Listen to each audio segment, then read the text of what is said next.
በስመ አብ ወወልድ ወመንፈስ ቅዱስ አሐዱ አምላክ አሜን።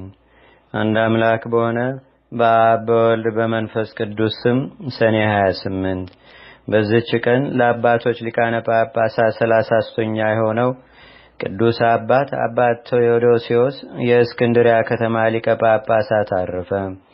በዚህም ቅዱስ በስሙ በግብጽ ምድር ውስጥ ምዕመናን ቴዎዶስያውያን ተብለው ተጠርተውበታል። ይህም የሆነው እንዲህ ነው።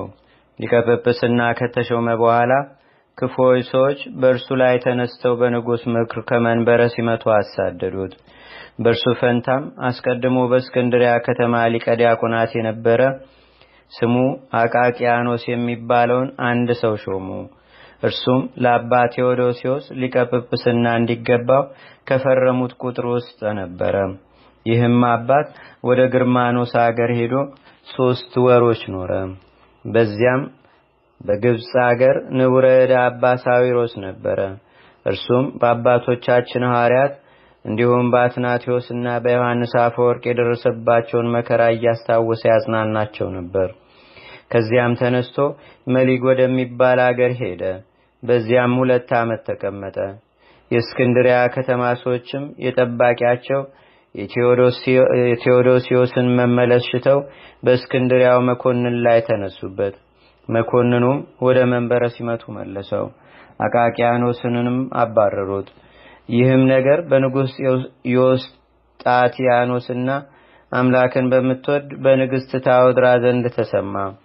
ንግሥቲቱም አስቀድሞ የተሾመው በሹመት ወንበሩ ይቀመጥ ብላ ጻፈች። 58 ካህናትም ጉባኤ አደረጉ። አስቀድሞ የተሾመ አባ ቴዎዶስዮስ ነው ሲሉም ጻፉ። ያን ጊዜ አቃቂያኖስ በሕዝብ ፊት ቆሞ ክፉዎች ሰዎች ስላስገደዱኝ ይህን ሥራ ለመስራት ሕግን ተላልፌአለሁ አለ።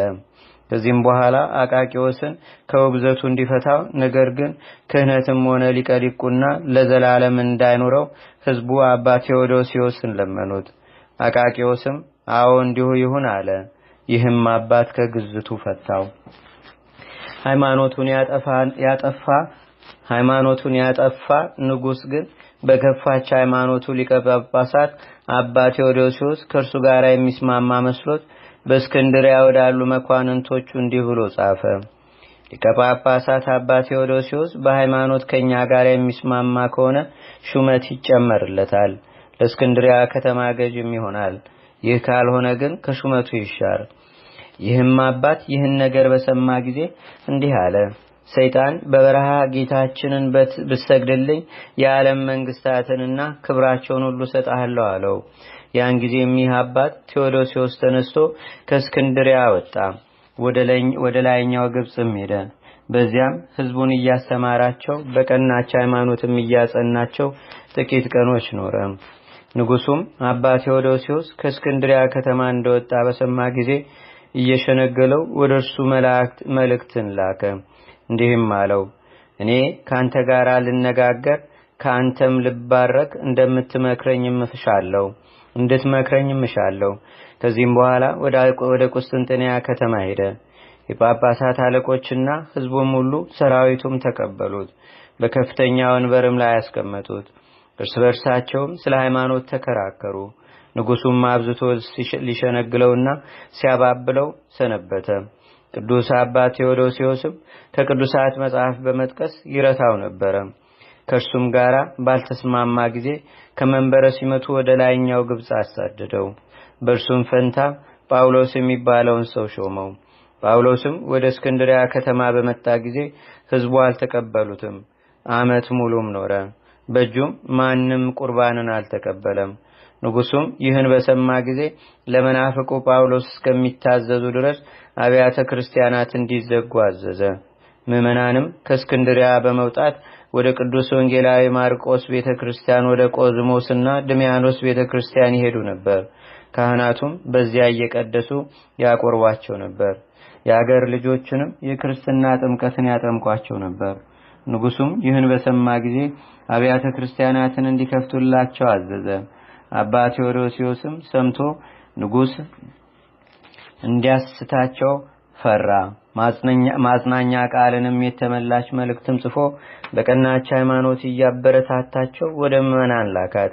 እንዲህም አላቸው፣ ለዚያ ከሃዲ ጳውሎስ እንዳትታዘዙ ተጠበቁ። ይህም አባት 28 ዓመት በስደት ኖረ። መላው ሹመቱ ዘመንም 32 ነበር። ይኸውም በእስክንድርያ 4 ዓመት በስደትም 28 ዓመት ነበር። ይህም አባት ብዙ ድርሳናትን ደርሷል። ምዕመናንም በያዕቆብ ዘመን ያዕቆባውያን እንደተባሉ በስሙ ቴዎዶሲዮሳውያን እየተባሉ ሲጠሩ ኖሩ። መልካም ጉዞውንም ፈጽሞ በሰላም አረፈ። ለእግዚአብሔርም ምስጋና ይሁን። እኛንም በጸሎቱ ይማረን፣ በረከቱም ከኛ ጋር ለዘላለሙ አድሮ ይኑር፣ አሜን። ሰላም ለቴዎዶሲዮስ ዘተወክፈ ክበዶ ለሕማም ወለተሰዶ በቃለ ሃይማኖት እንዘይሜህር ውሉዶ በእንተ ዘገብረ ለክርስቶስ ፈቃዶ አስዋርያት ሎቱ ምን ተኒ ውህዶ። ዳግመኛም በዚህች ቀን የባስልዮስና የቢፋሞን የባሊዲስና የኮቶሎስ የአርዳሚስም መታሰቢያቸው ነው። በረከታቸውም በአገራችን በኢትዮጵያ በሕዝበ ክርስቲያኑ ሁሉ ላይ ለዘላለሙ አድሮ ይኑር፣ አሜን። አንድ አምላክ በሆነ በአብ በወልድ በመንፈስ ቅዱስ ስም ሰኔ 29 በዚህች ቀን የክብር ባለቤት ጌታችንና አምላካችን መድኃኒታችን ኢየሱስ ክርስቶስ በሁለት ወገን ድንግል ከምትሆን ከእመቤታችን ከቅድስተ ቅዱሳን ከድንግል ማርያም በሥጋ ለተወለደበት ልደቱ መታሰቢያ ነው። ዳግመኛም በዚህች ቀን ከቆና ገዳም 7 መስተጋድላን ሰማዕታት ሆኑ። ዳግመኛም በዚህች ቀን ደግሞ ቅዱሳን አባ ሆር፣ አባ ብሶይና እናታቸው ይድራ ከአንጾኪያ ንጉሥ ሰራዊት ውስጥ የሆነ አባ ሆርሳም በሰማዕትነት አረፉ። በዚህችም ቀን የንጉሥ ዳዊት ልጅ የኢትዮጵያ ንጉሥ ቴዎድሮስ አረፈ። ዳግመኛም በዚህች ዕለት ንጹሕ ጻድቅ ለሆነ ለሮሜ ንጉሥ ለማርቆስ የዕረፍቱ መታሰቢያ ሆነ። በዚህችም ቀን የከበረ አምደ ሚካኤል የሥጋው ፍልሰት ሆነ። ለእግዚአብሔርም ምስጋና ይሁን። እኛንም በቅዱሳን መላእክት፣ ጻድቃን፣ ሰማዕታት፣ ደናግል፣ መነኮሳት፣ አበው ቀደምት ይልቁንም በሁለት ወገን ድንግል በምትሆን በእመቤታችን በቅድስተ ቅዱሳን በድንግል ማርያም ረድኤትና በረከት አማላጅነቷም በአገራችን በኢትዮጵያ በሕዝበ ክርስቲያኑ ሁሉ ላይ ለዘላለሙ አድሮ ይኑር፣ አሜን።